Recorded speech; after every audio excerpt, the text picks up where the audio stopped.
Railway board പരീക്ഷയിൽ ക്രമക്കേട് നടത്തിയവരെ ഹൈദരാബാദിൽ പോലീസ് അറസ്റ്റ് ചെയ്തു. 30 പേരെയാണ് ഹൈദരാബാദ് സൈബർ സ്ക്വാഡ് പിടികൂടിയത്. റെയിൽവേ ഉദ്യോഗസ്ഥന്റെ നേതൃത്വത്തിലാണ് പരീക്ഷയിൽ സൈബർ കോപ്പിയേഡ് നടന്നതെന്ന് പോലീസ് സ്ഥിരീകരിച്ചു. ഉദ്യോഗാർത്ഥികളിൽ നിന്ന് 5 ലക്ഷം രൂപ വീതം വാങ്ങിയ ശേഷമാണ് പരീക്ഷാ ഹാളിലേക്ക് അത്യാധുനിക രീതിയിൽ ഉത്തരങ്ങൾ എത്തിച്ചു കൊടുത്തത്.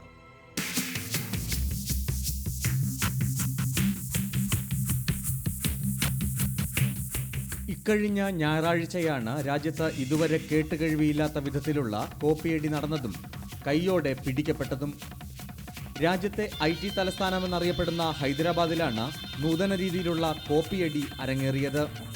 തെലുങ്കാന, ആന്ധ്ര എന്നിവിടങ്ങളിലേക്കുള്ള നിയമനത്തിനു വേണ്ടിയായിരുന്നു റെയിൽവേ ബോർഡ് പരീക്ഷ നടത്തിയത്. നിരവധി ഉദ്യോഗാർത്ഥികൾ പരീക്ഷയ്ക്ക് എത്തിയിരുന്നു. സലർജംഗിലെ പരീക്ഷാ കേന്ദ്രങ്ങളിലാണ് കൂട്ട കോപ്പിയടി അരങ്ങേറിയത്. മൊബൈൽ ഫോണിലൂടെയാണ് കോപ്പിയടി നടന്നതെന്ന് ഡെപ്യൂട്ടി കമ്മീഷണർ രാമരാജേശ്വരി പറയുന്നു. स्टूडेंट्स 10 मेंबर्स पकड़ा गया जो ऑपरेट करे सो 20 लोग 30 लोग अभी हुआ और अरेस्ट करने का है. ഒരു റെയിൽവേ ഉദ്യോഗസ്ഥൻ തന്നെയാണ് ഉദ്യോഗാർത്ഥികൾക്ക് കോപ്പി അടിക്കാനുള്ള അവസരം നൽകിയതെന്ന് അന്വേഷണത്തിൽ തെളിഞ്ഞു. ഉദ്യോഗാർത്ഥികളിൽ നിന്ന് 5 ലക്ഷം രൂപ വീതം ഇയാൾ ഈടാക്കിയിരുന്നു. പരീക്ഷാ ഹാളിനുള്ളിലുള്ള ഉദ്യോഗാർത്ഥിക്ക് ഒരു കുഞ്ഞൻ മൈക്രോഫോണും ഇയർപീസും ഇയാൾ നൽകിയിരുന്നു. ചോദ്യങ്ങൾക്കുള്ള ഉത്തരങ്ങൾ യഥാസമയം ഉദ്യോഗാർത്ഥിയുടെ ചെവിയിൽ എത്തിച്ചായിരുന്നു കോപ്പിയടി.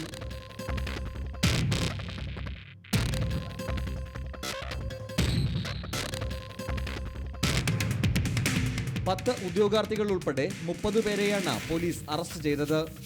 ഇവരിൽ നിന്ന് നൂതനങ്ങളായ ഇലക്ട്രോണിക് ഡിവൈസുകളും സിം കാർഡുകളും പോലീസ് പിടിച്ചെടുത്തു. 17 ഇരുചക്ര വാഹനങ്ങൾ, 27 മൊബൈൽ ഫോണുകൾ, 2 ലാപ്ടോപ്പുകൾ എന്നിവയും പോലീസ് പിടിച്ചെടുത്തിട്ടുണ്ട്. സൈബർ സ്ക്വാഡിന് ലഭിച്ച രഹസ്യ വിവരത്തിന്റെ അടിസ്ഥാനത്തിലായിരുന്നു റെയ്ഡും അനുബന്ധ അറസ്റ്റുകളും നടന്നത്.